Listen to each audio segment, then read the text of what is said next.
In Kyiv, it looks as though the country's economy is in good shape. The streets are packed with shoppers and street vendors are plying their trade.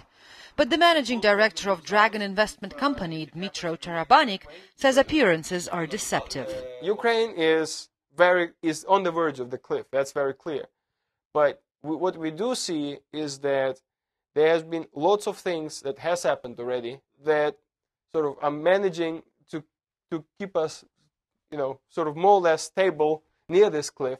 What helped was the news that came last month. The International Monetary Fund announced it would release the second tranche of Ukraine's 14.4 billion loan.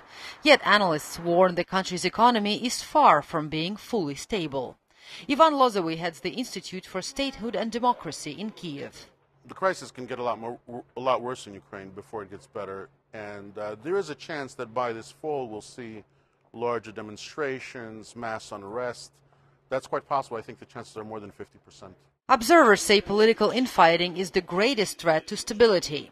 They say that conflicts between Mr. Yushchenko and Prime Minister Yulia Tymoshenko have already paralyzed policymaking, and this is likely to benefit their political rivals. Especially Viktor Yushchenko, the leader of the opposition party of Regions. He has announced he will run for president and now tops national opinion polls. One reason for this is that Ukrainians have lost faith in the country's current leaders, according to Leonid Kazhara, a lawmaker for the Party of Regions.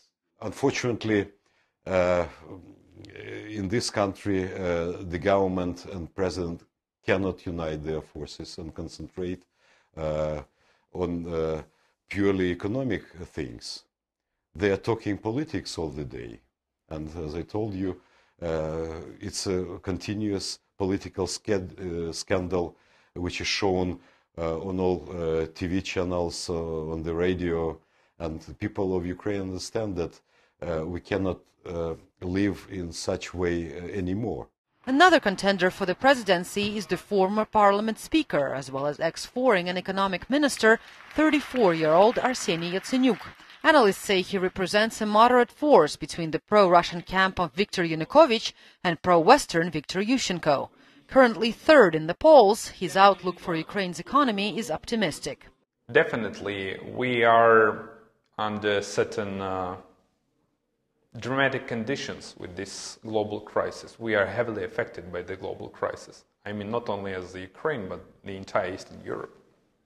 But it's not for the first time when Ukraine faced the crisis. So we are to overcome it, and we are to execute it as a challenge, as an additional option to develop and to promote the country. Ukraine's big neighbor Russia, which traditionally considers Ukraine as part of its sphere of influence, is undoubtedly monitoring the situation closely. Russia's Gazprom has been raising the price of Russian gas for Ukraine sharply since 2005, and that has pushed Ukraine's trade and current accounts into deficit.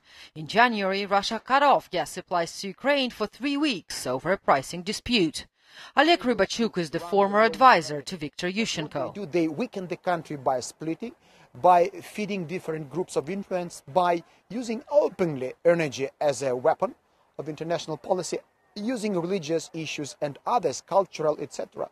We are facing so many things happening, and those things are organized and well thought of in advance, unlike a situation in Ukraine. Therefore, they clearly used to maximum Ukrainian weaknesses to strengthen their own. But while Russia might have some influence in political maneuvering leading up to elections, the most important question is how Ukraine, a country of 46 million, manages to deal with the economic crisis. And that, observers say, will not be decided by elections, but by how soon Ukraine's political leaders can put aside their differences and push through significant economic reforms. Anya Ardayeva for VOA News, Kyiv.